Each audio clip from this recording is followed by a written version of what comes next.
Well, hello, everyone.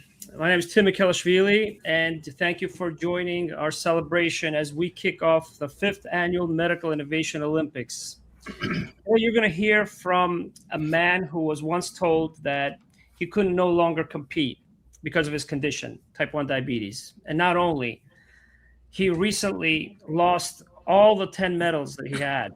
5-time gold medalist swimmer Gary Hall Jr., previous keynote speaker at our event. He is a man of character, a person who fights actively for type 1 diabetes patients, who testified in front of the Congress to talk about very sensitive issues and support patients.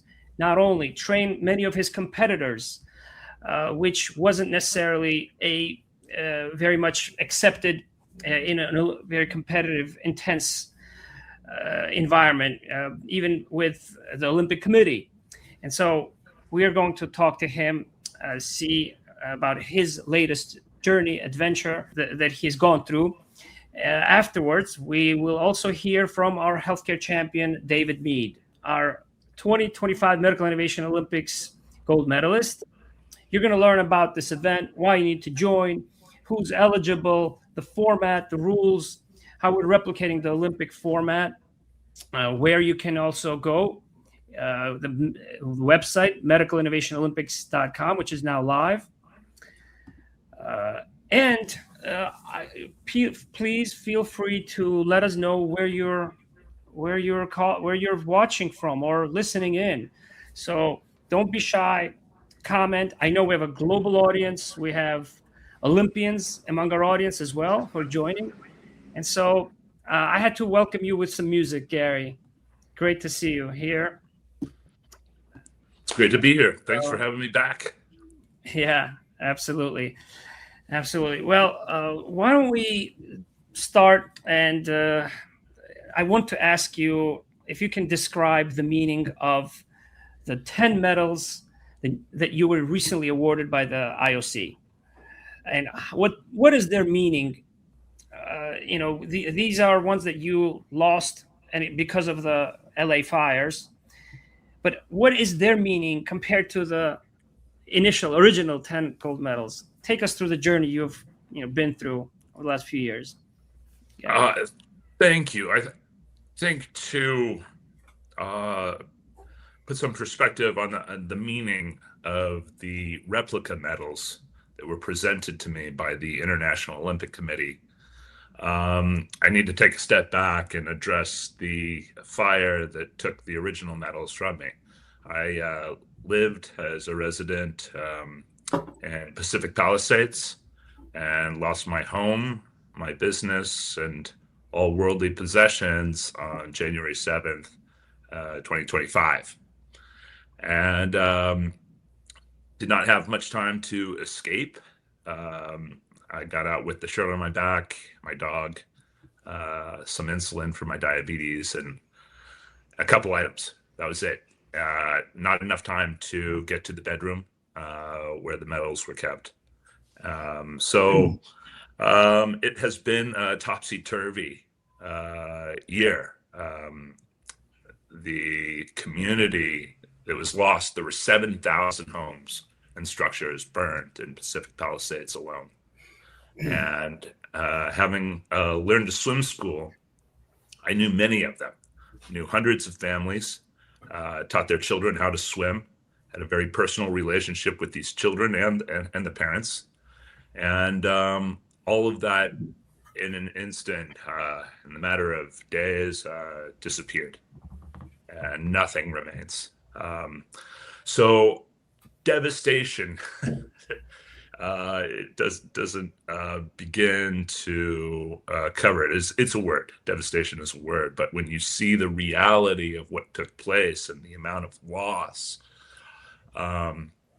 it is impossible for someone that hasn't experienced something similar. Not many have a disaster of that magnitude. That really makes it difficult to convey how low that low is and the fallout and the aftermath. for losing my home, business, and everything. $23,000 in FEMA support was was there. The safety net that we all like to believe is there for us. Should something like this happen, it's pretty frail, and it doesn't get you far. All of the fundraisers that took place to help these families with kids, not a dollar, not a single family of those hundreds that I've remained in contact with, none of them have received anything of that. The NGBs and nonprofits that direct these funds.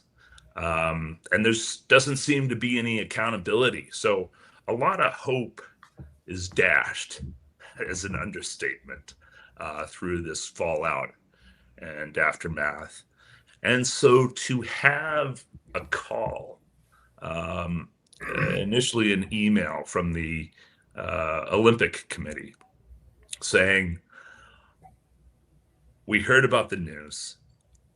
We want to present you with replacement medals, was a beacon in a very dark time. And so I did not expect it, truth be told. I'm far removed from being a competitor at the Olympic Games. And there have been cases through the years where Olympians have lost medals. They're not typically replaced. In fact, somebody told me, and I haven't fact checked it, but the last time that they replaced a medal was Muhammad Ali in 1996, before he lit the Olympic torch in Atlanta. And somebody told me this is a 30-year anniversary of that, by the way. He famously, I think, disclosed in his book that after coming back from Rome with the gold medal and having represented the United States of America, that after an incident of racism, he was so disenfranchised that he took the medal and threw it into the Ohio River. So the story goes. And it took the IOC 30 years, close to it, at the '96 Olympics to replace that medal. And so it's just not something that they do that regularly. And it was a surprise, and a really pleasant surprise at that, to be getting that news. And it proved to be, gosh, it's just a life raft of sorts for me. At that time, they flew me and my son, who is a senior in high school now. He's a competitive swimmer. He was too young following the tradition of your family, which dates back to your father, right, and grandpa. Yeah, my father and grandfather also swimmers. A long line of swimmers, but he was too young to have seen my competing days, or remember them anyway. And so to be able to share that with my son, the president of the International Olympic Committee awarded me 10 replica medals, and it meant a lot. Again, big understatement there. It meant a lot. It meant a lot. Yeah. Yeah. We first heard about it from Chris Cook, a fellow Olympic swimmer from Great Britain. And, I couldn't believe it. That, look, it was hard enough to understand the tragedy, but it affected you, right? An Olympic gold medalist, somebody we knew amongst our expert judges here. And so, speaking about a community, we are building a healthcare community of champions, healthcare champions community, as we call it here, because we've been through this 4 years. We're now launching a 5th year, right? Innovation has to move particularly fast in medicine. So we can't wait every 4 years, Gary. So my question is, how do you define healthcare champions based on your own experience, given that you are a healthcare champion as well? I think the best in the industry are altruistic. that are either personally touched. That's what drives them. They have a family member, someone that they love that has been affected by a condition. And at the heart of the matter, they want to alleviate human suffering. And so this is a noble pursuit. And it gets complicated, as everybody here knows, once you get into the ranks and the system. And, I, through so many years, heard in diabetes research that researchers saying, we want to put ourselves out of business. We want to find the cure and put ourselves out of business. And I still have yet to see that happen. And so on the tech side, all these coders and programmers have built an AI machine that is displacing them. That's kind of the promise of that researcher who says, I want to put myself out of work. And ultimately, there's tremendous sacrifice in that. And so I really like the people who are opening up a conversation about how do we realign incentives in this space so that people are able to and rewarded for delivering on that promise of wanting to put themselves out of work.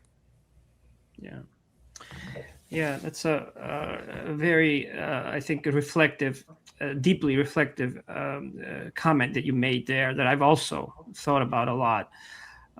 But without sacrifice, you don't have a lot of innovation, right? And there is a lot of sacrifice and altruism. So type 1 diabetes, you're very much an activist and very close to the research in type 1 diabetes. Can you provide us with just some update or on what you're excited about, what you're seeing? Because I know that you work with many pharmaceutical companies as well, type 1 diabetes.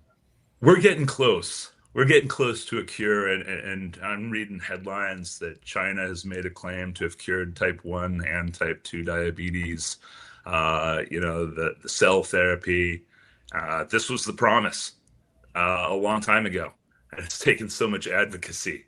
I remember the early days of cellular research talking about mad scientists, making it an abortion issue. And North Korea is going to clone a super army, and the fears that had to be addressed and alleviated in order to move this through the halls of Washington D.C. This is the end result.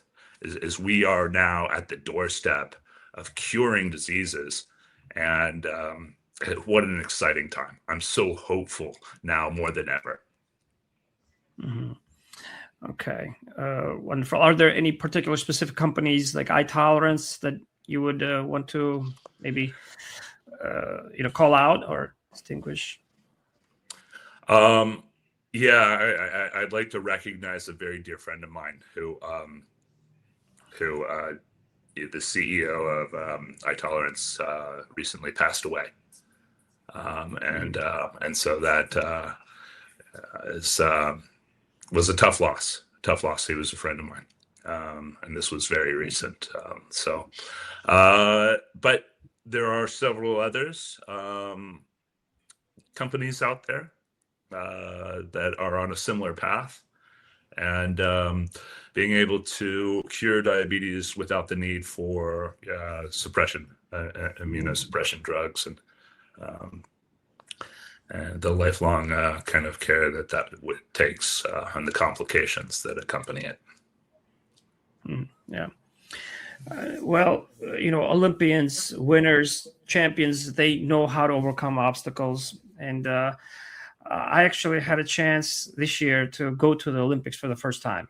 It was a personal lifelong dream. I took my family, my children there. I promised them that they would meet Olympic gold medalists, and I kept that promise, by the way, Gary. But of course, in the United States, we all heard the comeback of Lindsay Vonn, right? And she had an ACL. She managed to become the number 1 ranked skier in the downhill in the World Cup. Built great momentum. Fell again in the training run, then got back up, and I remember those emotions just of even like of seeing her and that number 13 on her, the bib, and I just had like this inkling, this one thought that number 13. I was just praying in my mind, not even being a big downhill fan, and I'm a huge fan of sports, but what do you make of Lindsay Vonn's comeback and attempt, and what were some of your highlights from this most recent Olympics in Milan? Well, Lindsay Vonn is an incredible example of that never say die mentality that took her to the top.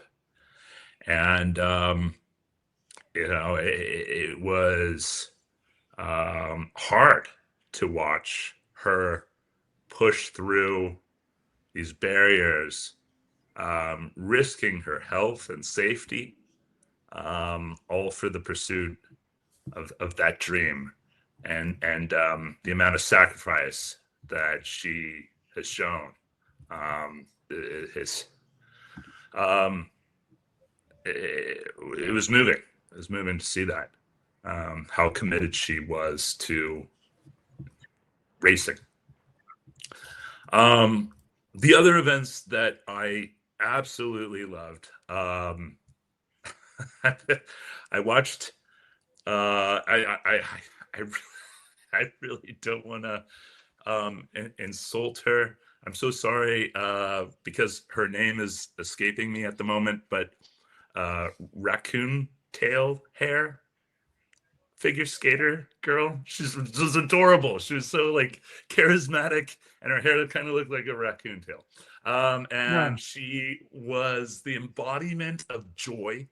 And what she did better than anyone was be present and enjoy the experience. And she won as a result of it. It was unstoppable. It was just a thing of beauty, so graceful, but so joyful as well. And ultimately, despite all the pressure that exists out there, that's what we're looking for. I mean, the best athletes are enjoying themselves out there.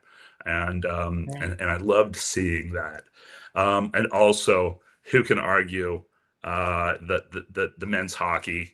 That one got me up out of my chair and moving about the room, getting the teeth knocked out and scoring the game-winning goal. Hey, I like that guy. Yeah. There was we went to 2 events in Milano Cortina. The first one was figure skating, and given I'm from the Republic of Georgia originally, I live now most of my life in the United States. It just so happened that Georgia had won its first ever medal in the Winter Olympics, a silver medal, and so we were coming out from the event backstage, right? And we saw one of the competitors, Sara Conti from Italy, who was crying, and it seemed like she was very distraught, very just was really suffering, because this. And I want to just show one quick clip, to the audience, because my family and my children, they were there and they were telling me, don't say anything to her now, because I wanted, I promised them to get an autograph, and I did it anyway. And I just want to show this clip. So we ended up turning her tears into. She ended up being a very strong, big sport. She smiled, and I told her that we're from Georgia, but and because I knew that she was competing against other athletes from Georgia originally, and now we live in the United States. And I told her that you're champions. That's all I told her, that you're real, true champions. You and her, it was as a pair, And it was just a very touching moment, because just the fact that whether or not you win or you lose, you try your best. And sure, it would have been amazing to hear your home country's anthem, right? And that's what she was probably hoping. And we just wanted to demonstrate that appreciation of being a champion with that.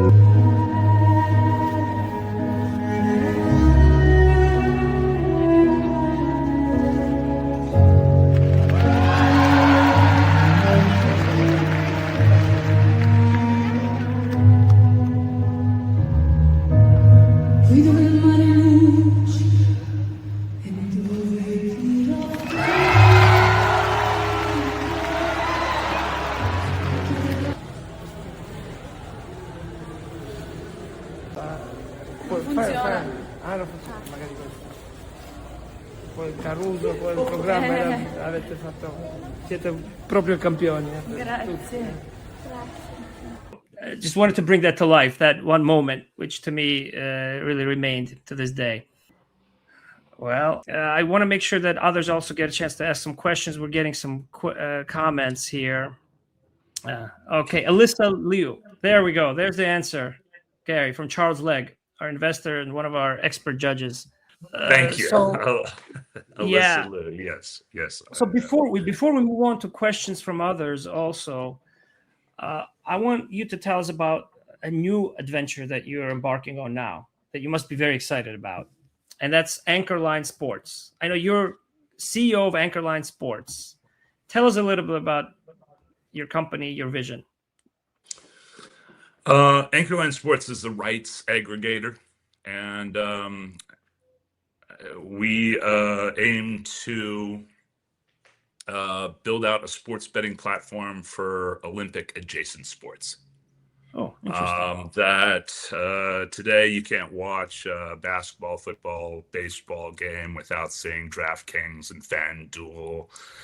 And they are changing the fan experience, the way people engage with sport. And it's not for everyone.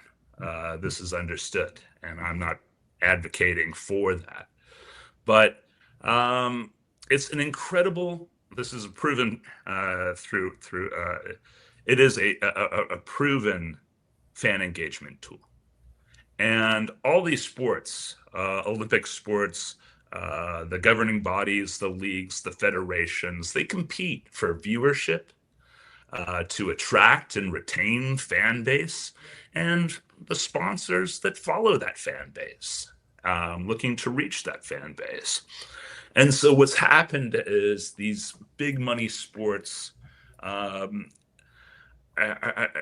just getting further and further ahead. They've got, incredibly savvy marketing, business development people. And the Olympic sports remain underfunded. For as much as the Olympic Games mean to all of us, most people don't know that the United States is one of only a handful of countries in the entire world where not a single federal dollar goes to support our athletes in any capacity. And so to continue to market themselves and attract and retain sponsors, I feel that we are providing these sports with a tool to compete against the big guys. And that is my it's objective. I'm sorry. Sure. Yeah. Got it. Yeah.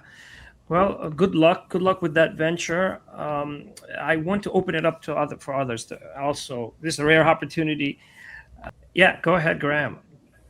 Gary, thanks for sharing your story. I mean, the tragedy, the catastrophe that befell you, your family, and the community. I think few of us can imagine what that loss might feel like individually and to the whole community. My question is, was there anything that came out of that experience that gives you hope, or poor choice of words, a silver lining, or some good came of it?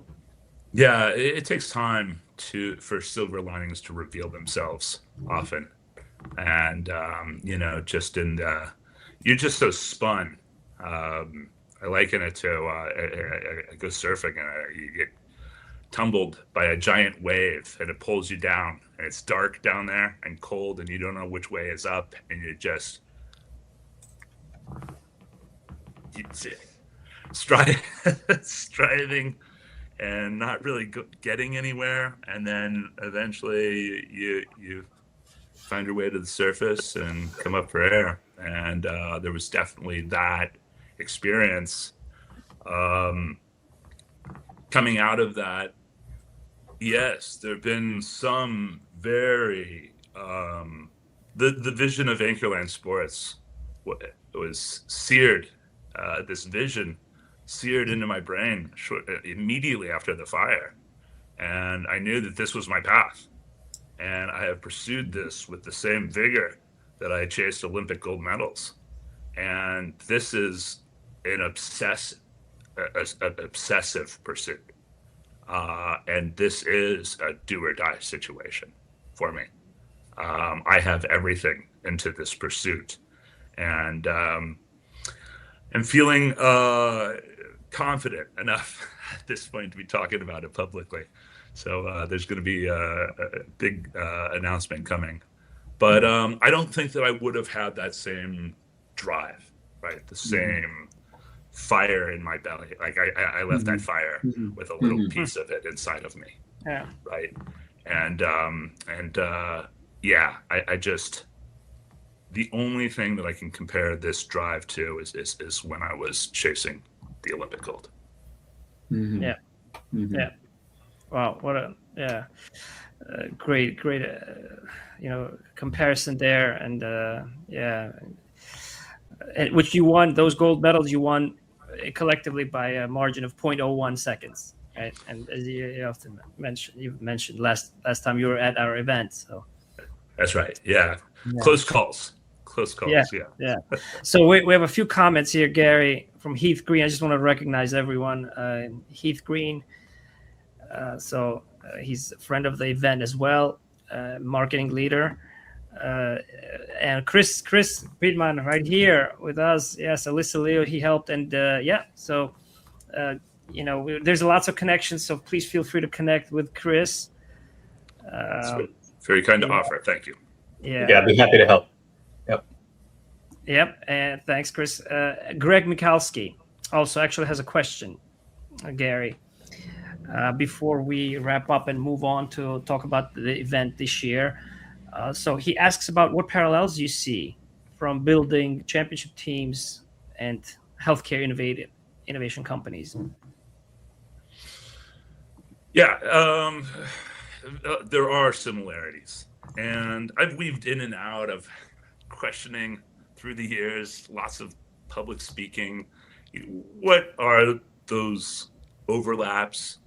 Really, what does a defensive lineman have to say that can really relate to the day-to-day sales job of a call center employee or something like that?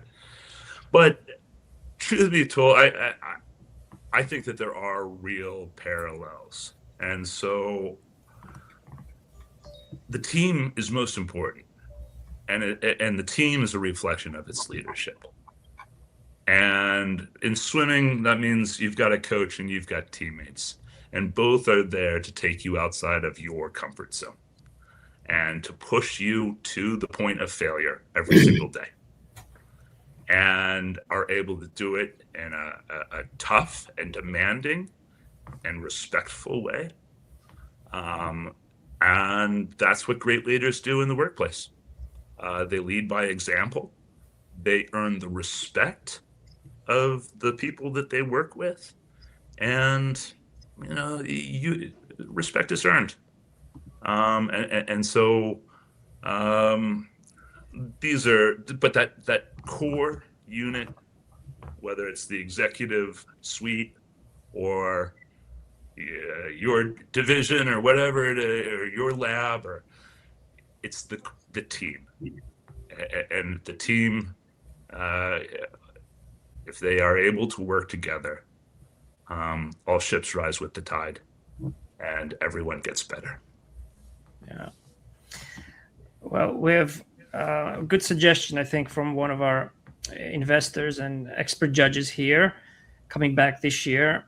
Do you have any asks from the biotech and health tech community, Gary? Maybe this would be a good venue in which to maybe make a call to action, for your mission, for your company, or personal ask. Thanks. Thank you very much for asking that question, by the way. Yeah, I very much appreciate it. I feel very good about where I am. I really, because until a forthcoming announcement is made, there's not a whole lot that I can say, but I'm positioned well. I have a tremendous amount of support that I am so appreciative of. So at this point, I don't have any asks. I'm not, but Fair, just the fact that someone is offering is so encouraging and uplifting. And thank you. Sure. Well, Gary, as I had mentioned, going live, really connecting with some of the brightest minds in the healthcare, connecting sports athletes, champions like you, with a lot of founders, scientists. This kind of requires and forces us, me personally, to take this event to a particular level every year, and and that was exactly the reason why I had publicly made a promise to you and to Bob Beamon, whom you both know each other. Bob Beamon happens to be a world record holder, at once longest running world record in the long jump. I had made a promise that we were going to build something significant, and I can tell you, Gary, since the time that you were our keynote speaker, we're breaking our own records here at this event in terms of how many sessions, how many speakers, the caliber of the competitors that we have. And you're going to hear from David Mead now as well. And so we're going to make sure that we live up to our promise. I will personally, the one that I made to you and Bob Beamon. Any final messages or your personal impressions of what we are building here, Medical Innovation Olympics? Now it's in its fifth year. Congratulations, Tim, and keep up the good work. So impressed. All the champions I've ever met in business, politics, and sport, definitely. We're not obsessed about being the best. They were obsessed on being better. And you managed to do that each and every year. And you keep that up that work, and you're going to get to where you want to go and beyond. Thank you. Thank you very much, Gary. We wish you all the best. You're always welcome to participate and join and connect with this year as well, by the way. So thank you, Tim.